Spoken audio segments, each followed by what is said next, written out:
Yo me llamo Youssef M. Ouled, tengo 27 años, nací en una zona de las montañas, en el Rif, ¿no? En Alhucemas, en el norte de Marruecos, y vivo en Madrid desde hace bastantes años y bueno, me dedico profesionalmente al periodismo.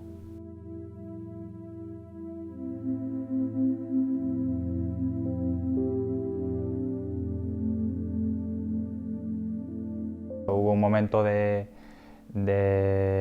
mi etapa estudiantil en la que me empezó a interesar mucho el periodismo deportivo. Por cuestiones de la vida acabé desechando totalmente la idea de dedicarme al periodismo deportivo porque empezó a dejarme de gustar el fútbol en ese momento, que era lo que me apasionaba mucho, ¿no? Escuchar, sobre todo la radio, ¿no? Y cuando entré a la carrera de periodismo me empecé a mover por ámbitos más sociales, más de activismo, de militancia, ¿no? Y entonces pues despertó en mí como una necesidad, ¿no? Casi de dedicarme totalmente a ese tipo de periodismo, ¿no?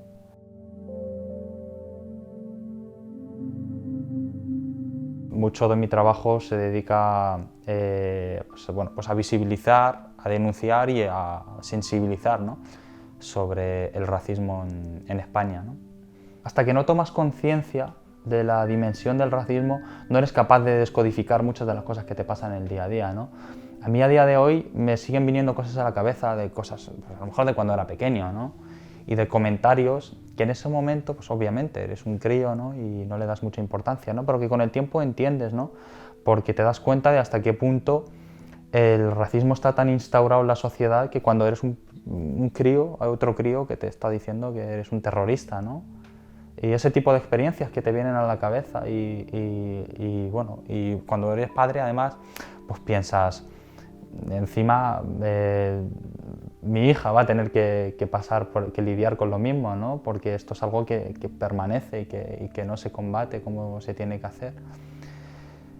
Y básicamente lo que hizo el antirracismo pues, fue concienciarme sobre esta realidad y darme pues, las herramientas y las ganas, ¿no? de combatirlo.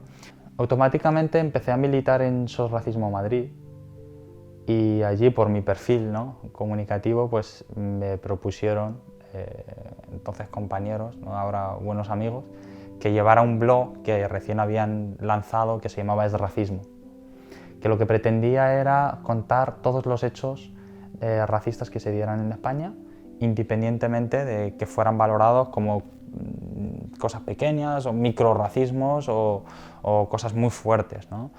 Sino que había que contarlos porque todo tiene importancia para quien lo sufre, ¿no? Y además darle una óptica que se tratara de alejar un poco del sensacionalismo y de la reducción a la anécdota, ¿no? de los medios tradicionales.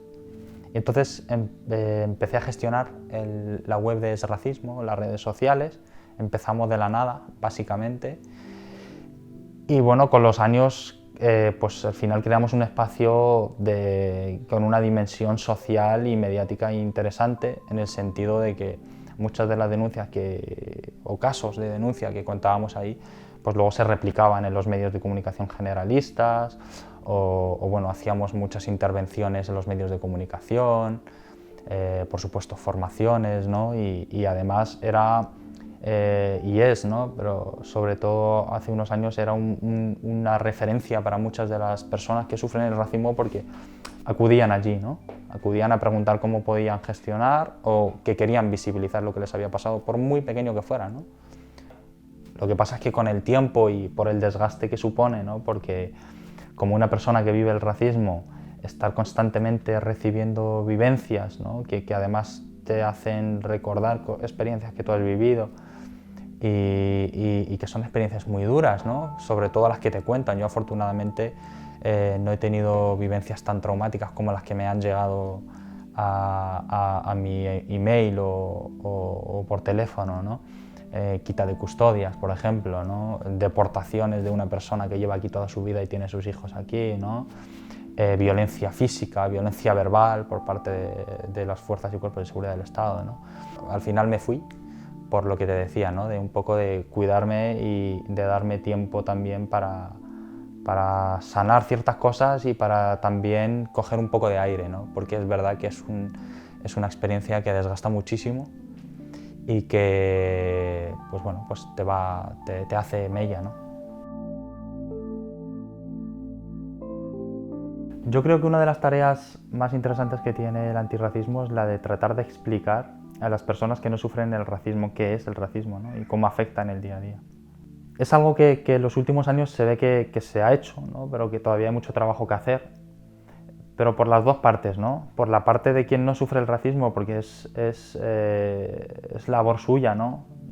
Informarse y entender un poco lo que pasa y la situación en la que se encuentra, pero también es una labor del antirracismo el tratar de crear vínculos y establecer cierta pedagogía, ¿no?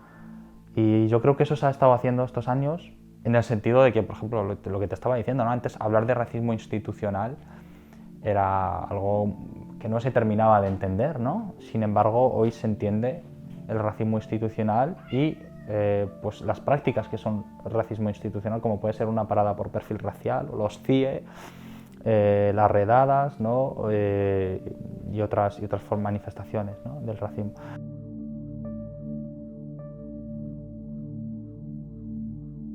Para una persona que es identificada por su perfil, una identificación tiene muchas consecuencias, ¿no? Si tú vas por la mañana al trabajo, al metro, ¿no? Que es una situación que se repite muchísimo, porque las identificaciones por perfil racial se dan mayoritariamente, no únicamente, pero en buena parte en los medios de transporte, ¿no?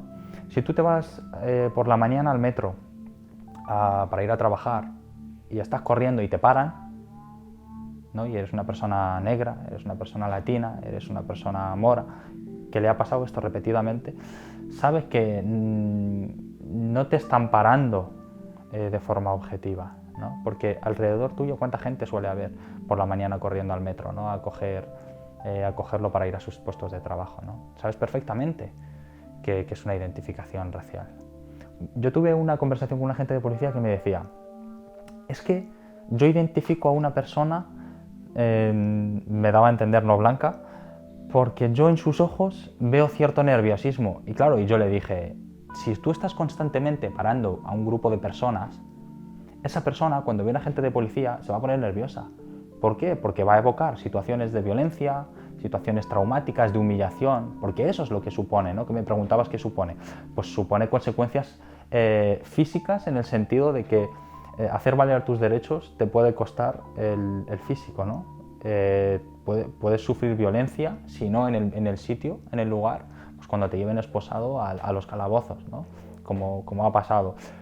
Emocional y en el sentido de que delante de todo el mundo te humillan, ¿no? Te criminalizan. Tú ven aquí que te identificamos, ¿no? Te cachean, te llegan a desnudar incluso, ¿no?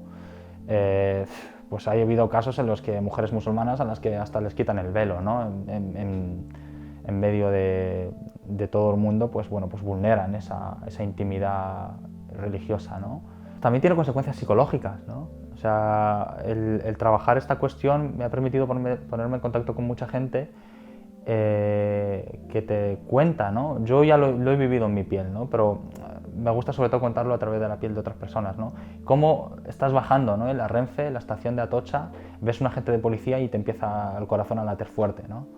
O cómo vas por la calle, llegas a tu casa que está ahí enfrente, ves un agente de policía y prefieres dar la vuelta de 3 manzanas o 2 porque no quieres volver a vivir esa violencia que implica, ¿no?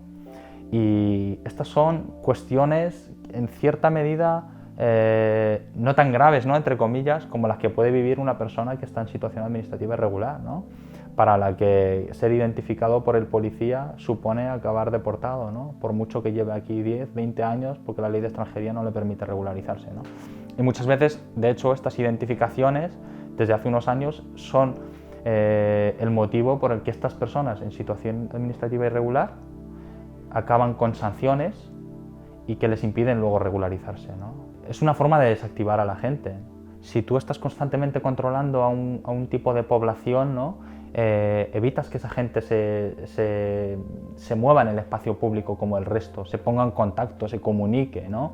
Y de alguna forma se agrupen para combatir este tipo de violencias, ¿no? Por eso yo entiendo que también es una forma de evitar que esa gente, que quienes sufrimos el perfil racial, nos organicemos en contra del racismo, ¿no? La sociedad en general, cuando ve que una persona está siendo identificada, lo primero que piensa es algo ha hecho, porque a mí como persona blanca me han parado 3 veces en mi vida y ha sido pues por un motivo justificado, por el que sea, ¿no? Entonces, cuando las personas blancas mayoritariamente ven este tipo de detenciones, pues bueno, pues lo que hacen es reforzar, ¿no?, ese imaginario de que hay ciertas personas que vienen aquí a delinquir porque están vinculadas, ¿no?